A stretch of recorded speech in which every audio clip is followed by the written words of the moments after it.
Good afternoon. Let's look at how old is that fossil. I would recommend that you have a highlighter or a pencil or some type of pen that would stand out so you can underline things in this PowerPoint or this video. Okay, so the objective here is to determine the age of fossils using radioactive dating. Basically, fossils are the solidified remains or imprints of once living organisms. This was one of your vocab words today. The older fossil is, the further down in the rock layer it is, so that means these ones are a lot older than what these ones are. Organisms that resemble the living creatures of today are found mostly in the top, while more ancestral forms or older are in lower rock forms. We find fossils in sedimentary rock. This is rock that would be easier to break. It's not like your metamorphic rock, which is really hard and compact because of heat for millions of years. Sedimentary rock found a lot of times near water, riverbeds and such like that. About 99% of organisms that have ever been on Earth are extinct. Fossils provide a historical sequence of life that we know best as the geologic time scale. So here's this radioactive dating. Okay, rocks contain radioactive chemicals that break down. The half-life, another good word, is the amount of time it takes for half of the chemicals in the rock to decay or turn into another chemical. So, with that, we can analyze a sample of radioactive chemical from a rock found near the fossil. Okay, so it's a rock found near the fossil.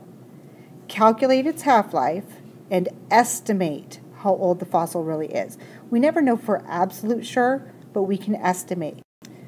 So different chemicals have different half-lives. For example, we're going to use carbon-14. It's a radioactive element, so it is unstable. As it decays, the atoms change into another more stable element called nitrogen-14, and it takes about 5,700 years for half of the radioactive atoms to do this. This is known as the half-life of carbon-14. Okay, on the back of your work from today, you'll see this was uranium, and its half-life was 713 million years old. 713 million years, okay? The next one is thorium, and the half-life of this was really long, okay, 13 billion 900 million years.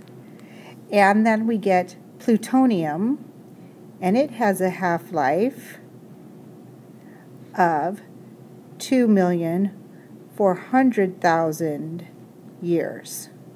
So the question on your homework says which chemical or chemicals listed below would be useful for finding the age of the Earth, and explain your answer. If I look at these and I remember from the very beginning of this, Earth is said to be about 4.6 billion years old. If I write that out, that would be 4600, okay, and 3 more zeros.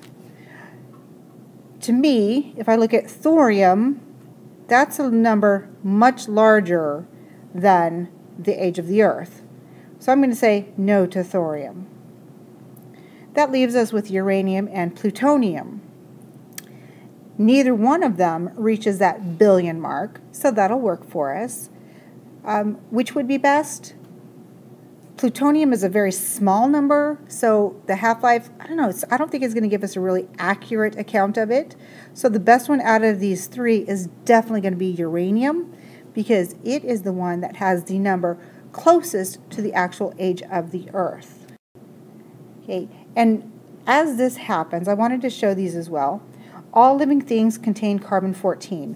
Plants take it in during photosynthesis, so a hugely important process there. And so while they're doing this through taking in the carbon dioxide, which is your CO2, they're also taking in carbon-14 because carbon is part of CO2. When animals eat the plants, the carbon-14 is transferred to the animals.